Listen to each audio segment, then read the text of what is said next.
રાજકોટ શહેર જે રીતે આગળ વધે છે એ રીતે આપણે પણ ખોટી રીતે આગળ વધીએ છીએ ક્યાંક ને ક્યાંક કોઈક જગ્યાએ. તો એના માટે ટ્રાફિકના નિયમો જે આપણે ફોલો નથી કરતા તો ખાસ આપણે પાલન કરીશું અને આગળ વધીશું. કાકા તમને ખબર છે નિયમ કાંઈ ખબર નથી? અભણ માણસ છી. ટ્રાફિકના નિયમો ખબર છે?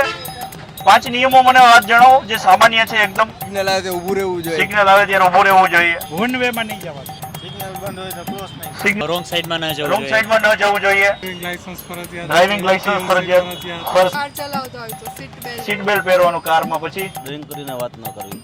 ડ્રિંક કરીને ડ્રાઈવ ન Drive કરવું. ન પછી ધીમે ચલાવવાનું. સ્કૂટર ધીમે ચલાવવાનું. ગાડીનો વીમો હોવો જોઈએ. ગાડીનો વીમો હોવો જરૂરી છે. પછી સિગ્નલ બ્રેક નથી કરવાનું. સિગ્નલ બ્રેક નથી કરવાનું. છે ઇન્ડિકેટર દેવું. ઇન્ડિકેટર દેવું અને એ જ દિશામાં વળવું. કારણ કે આપણે ડાબી બાજુ ઇન્ડિકેટર આપ્યું હોય જમણી બાજુ વળી જતા હોય. લેડીઝ નું કામ. એ લેડીઝ નું કામ છે. કેટલા